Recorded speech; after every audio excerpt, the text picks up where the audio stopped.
Hello nation, and welcome back to the homestead.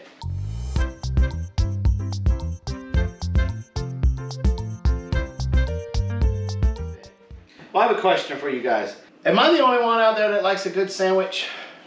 Am I the only one that's getting extremely frustrated about how much the lunch meat is costing and whether or not you can find it in the store, let alone learning about all of the preservatives and additives and junk that they're putting into the lunch meat nowadays?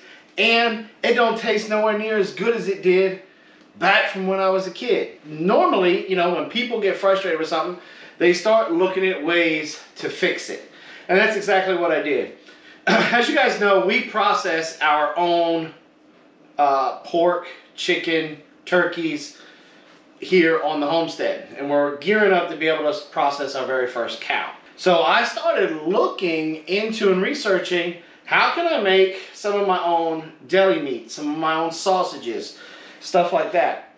And I came across another YouTuber. His name is Duncan Henry, and I will leave his channel link in the description. Now, as you guys know, we're big bearded butcher fans. They help us break down the carcass of the animal that we're processing. Well, Duncan is helping us take it that step further.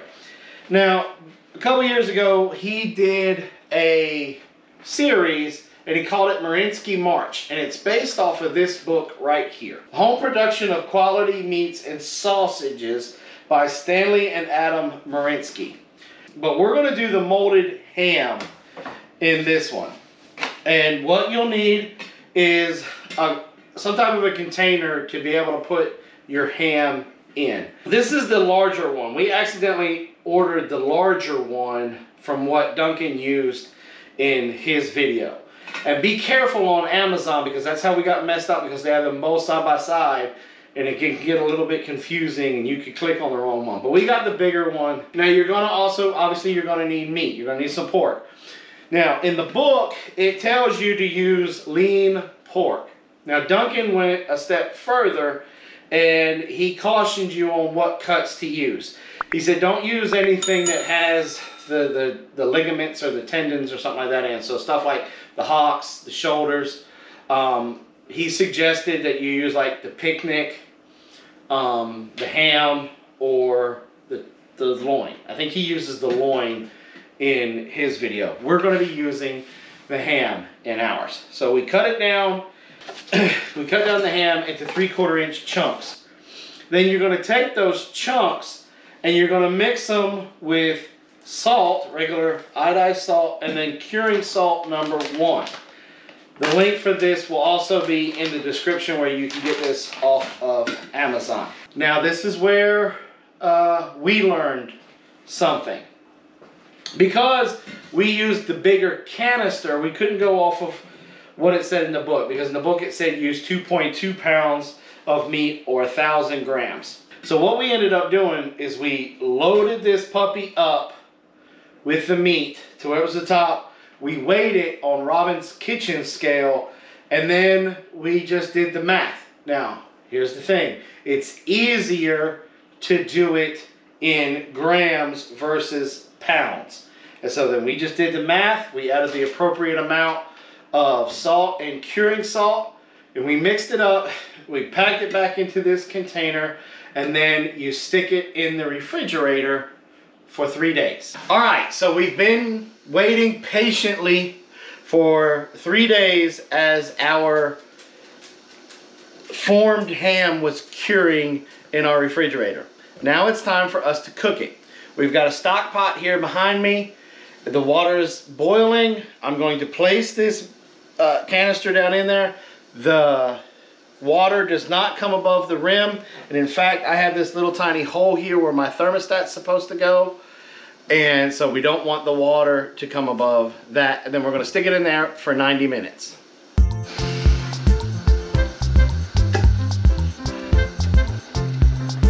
So now we just start a countdown timer for 90 minutes, because that's about how long it's going to take for the meat to reach that temperature in this boiling water. So once this comes back up to a boil, we'll start a countdown timer for 90 minutes, and then it will sit out on the counter until it cools, and then we'll go ahead and cut into it.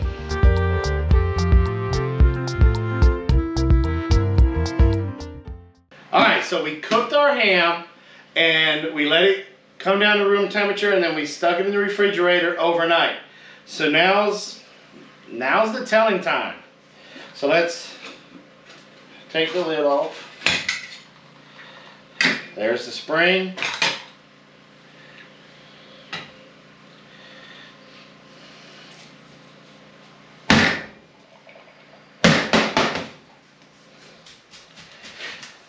There it is. It did not do what I wanted it to. I think our chunks are just still too big. It's still very chunky. It's a molded ham. It doesn't look like a deli ham, and maybe it's not supposed to, but if we cut it down, ooh, this knife is dull.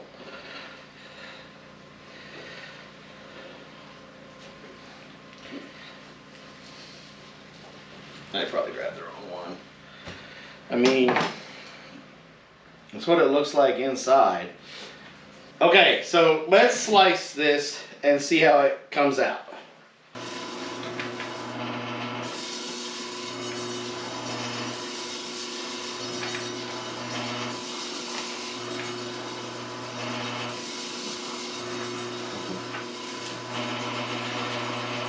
Alright, so we sliced it up. Now, granted, when I cut that slice down the middle, I was a little upset because mine didn't look like Duncan's. Robin reminded me while I was slicing that I don't have a lot of the equipment that a professional butcher has. I don't have any of the equipment that the professionals that make like boar's head have, and I'm not adding all those nasty preservatives either. So, but at the end of the day, take some of this, our ham, the slices, we sliced them pretty thin. They come out real nice. Granted, you see all of these holes and gaps.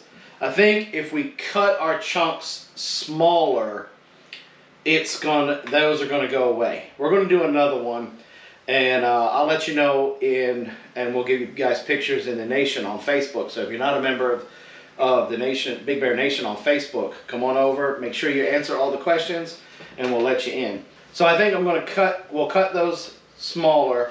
Now another thing that I think, and I don't know, and hey, if Duncan, if you happen to catch this, let me know if I'm right.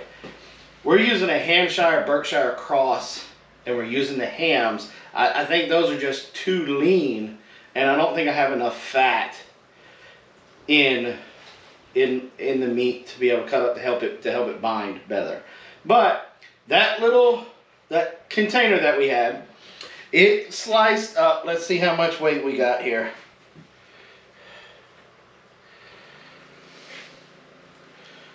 £2 pounds, 8 ounces of deli ham that we can make sandwiches with. And I've also got this chunk left over on my slicer because we just can't push it down too much further because of the teeth on the slicer. Now normally we would have another one that would go on and it would push it down and go all the way down like that. But we'll cut that up and put it in mac and cheese and stuff like that. And we also have some shredded ham that we can put in salads, mac and cheese, all kinds of stuff. Overall, I think this was a success. I want to thank Duncan Henry for his YouTube channel and him taking the time to do these step-by-steps so that way a guy like me could get the stuff and try it out at home. The link for his channel will be in the description. Also, the book, we have now referred to this as the Meat Bible here on the Big Bear Homestead. Guys, the link to this will also be in the description. You'll be able to get it through our Amazon store along with the meat mold that we used and the salts and everything like that. All those links will be in the description if you guys want to give this a try on your homestead. Thanks for coming by the Big Bear Homestead. God bless and have a nice day.